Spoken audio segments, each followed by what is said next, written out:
Salam Swastiastu, Namo Buddhaya, salam kebajikan, Rahayu Rahayu Rahayu. Kami akan menjelaskan ringkasan buku pembelajaran membaca karya Subandiono dari bab 1 sampai terakhir. Pada bab pertama, menjelaskan tentang pemahaman bacaan. Pemahaman bacaan adalah sebuah proses intelektual kompleks yang melibatkan sejumlah kecakapan. Dua kecakapan diantaranya melibatkan pemaknaan kata dan pemikiran verbal. Tanpa pemaknaan kata dan pemikiran verbal, tidak terjadi pemahaman bacaan, dan tanpa pemahaman, tidak terjadi pembacaan. Tingkat pemahaman bacaan itu ditentukan berdasarkan pertanyaan yang digunakan untuk mengungkap kemampuan itu. Mengutip pernyataan Kishop dan Lyotron, tingkat pemahaman biasanya ditentukan oleh jenis pertanyaan yang diajukan, tipe informasi yang diperoleh melalui pertanyaan itu, dan tipe proses berpikir yang distimulasikan. Berdasarkan tipe pertanyaan, informasi, dan proses berpikir yang digunakan untuk mengungkap jawaban yang dianggap sebagai kemampuan untuk memahami, pemahaman bacaan dapat dikelompokkan menjadi beberapa tingkatan. Pembaca dengan teks melalui proses interpretasi, konfirmasi, inferensi, dan evaluasi. Pemahaman bacaan dapat dibedakan menjadi pemahaman literal, inferensiasi, reorganisasi, evaluasi, dan apresiasi. Dan tingkatannya dapat dibedakan menjadi pembaca independen, instruksional, dan frustasi. Nah, pada bab 2 ini menjelaskan tentang model membaca. Model membaca telah dikembangkan untuk mendeskripsikan cara-cara pembaca menggunakan informasi bahasa dalam membangun makna suatu tulisan. Bagaimana pembaca memberi makna itu menjadi isu kunci dalam membangun model proses pembaca. Nah, terdapat beberapa model membaca. Yang pertama, model membaca bottom up. Model membaca ini dibangun atas asumsi bahwa proses pengalihan tulisan menjadi makna bermula dari sesuatu yang tercetak.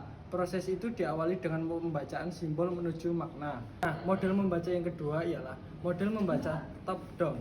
Model membaca ini dibangun atas konsep bahwa proses pengalihan tulisan menjadi makna bermula dari pengetahuan awal pembaca. Proses ini diawali dengan membuat prediksi atau menebak makna sejumlah unit tulisan.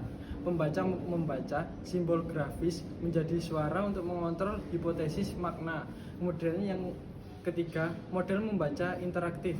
Model membaca ini dibangun atas asumsi bahwa proses pengalihan tulisan menuju makna melibatkan penggunaan baik pengetahuan awal maupun tulisan. Proses ini diawali dengan membuat prediksi makna dan atau membaca simbol grafis. Kemudian yang ketiga, teori skema dalam proses pemahaman. Bacaan, keadaan, rumah, masyarakat, sekolah, budaya, dan karakteristik pribadi, semua itu membentuk pengalaman yang dibawa pembaca ketika berhadapan dengan bacaan. Di sini saya akan menjelaskan tentang bab 3, yaitu pendekatan interaktif dalam bahasa. Pendekatan interaktif mengacu pada interaksi aktif antara pembaca, teks, dan konteks. Proses ini melibatkan pertukaran gagasan dan pemahaman yang dinamis. Pembelajaran interaktif membantu siswa membangun makna dari materi yang dipelajari. Yang kedua, peran guru dalam pendekatan interaktif. Guru berperan sebagai pengontrol, pengarah, manajer, dan fasilitator, dan sumber informasi. Guru menciptakan lingkungan belajar yang inovatif. Di sini saya akan menjelaskan tentang bab 4, yaitu pendekatan interaktif dalam membaca. Tahapan proses membaca. Yang pertama adalah pengenalan, yaitu mengenali simbol grafis pada teks. Yang kedua, prediksi, yaitu mengantisipasi makna berdasarkan konteks. Yang ketiga, konfirmasi, yaitu memastikan prediksi benar. Yang keempat adalah koreksi, yaitu memperbaiki pemahaman jika terjadi kesalahan. Yang terakhir adalah berhenti, yaitu proses membaca selesai ketika pemahaman tercapai. Yang kedua, penerapan interaktif dalam membaca. Guru perlu membantu siswa mengaktifkan latar belakang pengetahuan, memahami struktur teks, dan mengembangkan strategi membaca.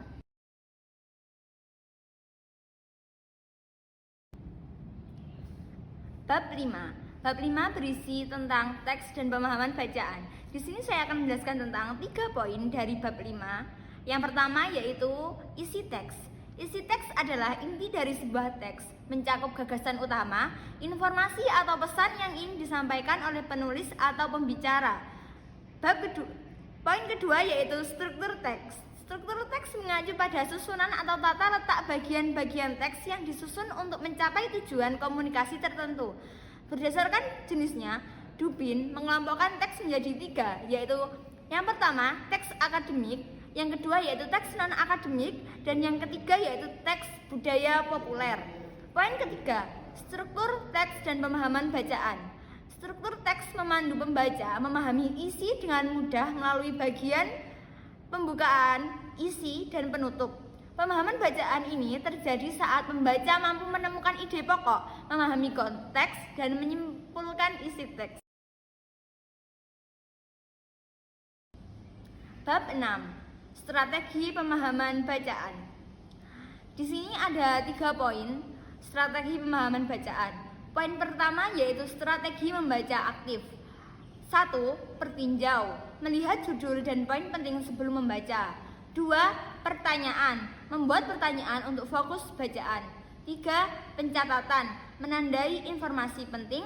4. Merangkum, menulis ulang isi bacaan. Dan yang terakhir yaitu pemantauan, mengecek pemahaman saat membaca. Poin kedua, pembelajaran membaca isi teks. Pembelajaran membaca isi teks ada 4. Yang pertama yaitu literasi, yang kedua invensial, yang ketiga evaluatif, dan yang terakhir yaitu kritis. Poin ketiga, prinsip pemahaman dalam pembelajaran isi. Pertama, interaksi aktif. 2. Strategi bervariasi. 3. Keterlibatan emosi. 4. Keterpaduan, dan yang terakhir yaitu latihan. Lalu pada bab 7 terdapat strategi pembelajaran membaca. Berdasarkan hasil riset Priestley menyarankan agar dalam melaksanakan pembelajaran membaca dilakukan dengan yang pertama, mengajarkan keterampilan decoding. Lalu yang kedua, mengajarkan kosakata. Yang ketiga, mendorong pembelajar melalui pembaca menghubungkan apa yang mereka ketahui dan yang mereka baca. Lalu yang keempat, mengajarkan kepada siswa menggunakan khasanah strategi pemahaman yang mencakup prediksi, analisis cerita, dan membuat pertanyaan. Lalu yang terakhir, yang kelima, mendorong pembelajar memonitor pemahaman mereka, memperhatikan apakah pembacaan menghasilkan makna atau tidak. Lalu yang kedua, ada pengenalan struktur teks. Pengetahuan struktur teks merupakan faktor penting dalam pembinaan pemahaman. Siswa yang memiliki pengetahuan struktur teks berpengharapan bahwa teks dapat terbuka sekedemikian rupa.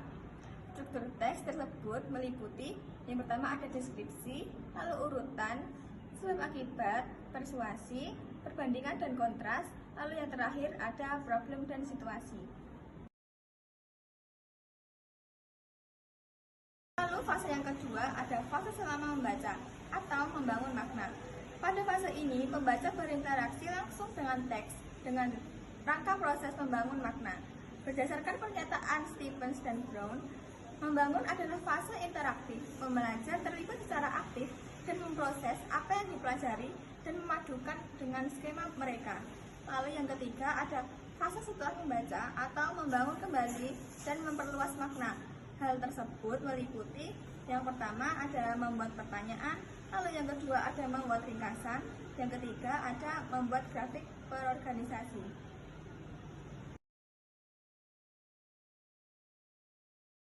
Lanjut ke bab 9, rasionalisasi fase membaca, pembelajaran membaca yang menerapkan 3 fase, mengantisipasi makna, pembangunan makna, dan membangun kembali serta memperluas makna. Pendekatan yang efektif untuk memahami bacaan. Fase pembaca membantu siswa mempersiapkan diri dengan menghubungkan pengetahuan yang relevan, sehingga meningkatkan keterlibatan dan memahami teks. Selama membaca, siswa harus aktif memantau, memahami, dan mereka dengan strategi seperti merevisi, prediksi, dan bertanya pada diri sendiri. Setelah membaca, aktivitas seperti diskusi dan pembuatan grafik pengorganisasi dengan memperkuat dan memperluas memaham mereka terhadap teks.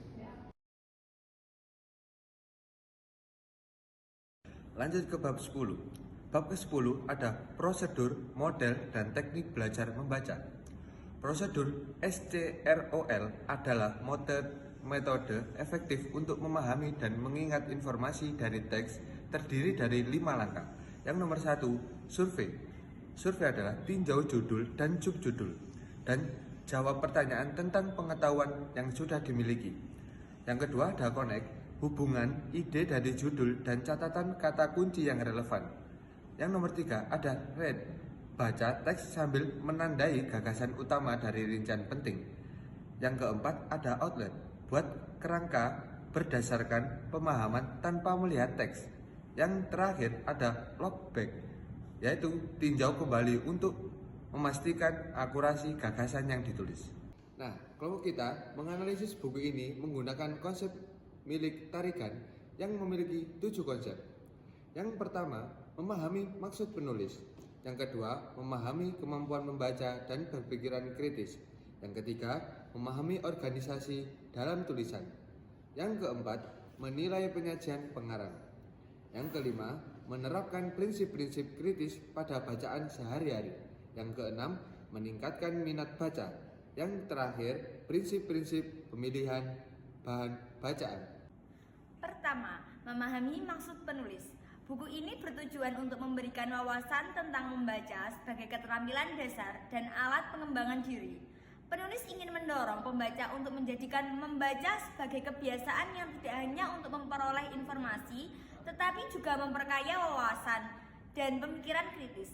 Maksud ini cukup jelas tercermin dalam pembahasan di setiap bab, meskipun pendekatannya cenderung normatif dan konvensial.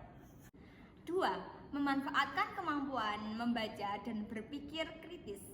Buku ini menawarkan panduan membaca secara efektif dan efisien yang dapat membantu pembaca meningkatkan keterampilan membaca kritis. Misalnya, teknik membaca cepat seperti skimming dan scanning, memberikan dasar berpikir kritis dan fokus pada ide-ide pokok. Namun, buku ini kurang mendorong pembaca untuk mempertanyakan atau menganalisis ide penulis secara mendalam, yang seharusnya menjadi bagian dari membaca kritis. Kemudian yang ketiga, memahami organisasi dasar tulisan. Tulisan dalam buku ini memiliki struktur yang sistematis, dimulai dari dasar-dasar membaca bab 1 hingga penerapan berbagai teknik membaca pada bab 10. Bab-babnya dirancang untuk membimbing pembaca secara bertahap. Namun, beberapa bagian terasa terlalu detail dan repetitif sehingga dapat mengurangi kejelasan organisasi tulisan. Kemudian yang keempat ialah menilai penyajian pengarang. Penulis pada buku ini menggunakan bahasa yang lugas dan mudah dipahami sehingga cocok untuk berbagai kalangan pembaca. Namun, penyajiannya terkesan kaku dan monoton tanpa menggunakan pendekatan kreatif seperti studi kasus, contoh interaktif, atau ilustrasi visual. Hal ini membuat pembahasan kurang menarik bagi pembaca yang membutuhkan stimulasi visual atau pendekatan modern. Lalu yang kelima ada menerapkan prinsip-prinsip kritis pada bacaan sehari-hari. Buku ini tidak secara eksplisit mengajarkan cara membaca dengan menyadari penyensoran tersembunyi, pilihan bahasa, atau posisi penulis. Prinsip-prinsip ini dapat menjadi tambahan penting, terutama dalam konteks membaca kritis untuk membedakan fakta dan opini, serta mengidentifikasi bias dalam teks. Yang keenam, meningkatkan minat baca. Bab 2 secara khusus membahas teknik dan tips untuk meningkatkan motivasi membaca, seperti menghadiri acara buku dan bergabung dengan kelompok diskusi.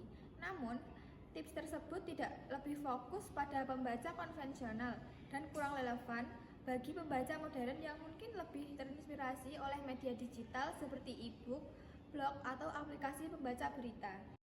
Yang ketujuh yaitu prinsip-prinsip pemilihan bahan bacaan. Prinsip pemilihan bahan bacaan tersirat dalam buku ini seperti pentingnya membaca buku yang berkualitas dan relevan dengan minat pembaca. Namun, tidak ada panduan eksplisit untuk memilih bacaan yang sesuai dengan kebutuhan individu, seperti bacaan berbasis tujuan, yaitu akademik, rekreasi, atau profesional.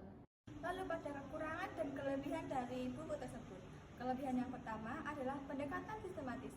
Buku ini dirancang dengan pendekatan yang sistematis, dimulai dari pengenalan huruf, suku kata, hingga kata-kata yang lebih kompleks. Lalu kelebihan yang kedua ada penggunaan ilustrasi. Buku ini dilengkapi dengan ilustrasi yang menarik dan relevan dengan materi. Lalu yang ketiga ada metode yang mengarah pada pemahaman konsep. Buku ini juga berfokus pada pemahaman konsep membaca, bukan hanya sekedar membaca tanpa makna. Lalu ada kekurangan dari buku tersebut. Kekurangan yang pertama adalah kurangnya media interaktif. Kurang dilengkapi dengan alat bantu teknologi atau media interaktif. Lalu yang kedua, tidak cocok untuk semua metode pembelajaran. Beberapa anak mungkin tidak terlalu cocok dengan pendekatan yang lebih kaku atau linear yang digunakan dalam buku ini. Yang terakhir adalah kesimpulan. Buku ini memberikan dasar yang kuat tentang pentingnya membaca dan teknik-teknik praktis untuk mengembangkan kebiasaan membaca. Namun, agar lebih relevan dan menarik, buku ini perlu memperbarui pendekatannya dengan mempertimbangkan tantangan era digital, memberikan panduan membaca kritis secara eksplisit, dan menyertakan tips yang sesuai untuk membaca modern.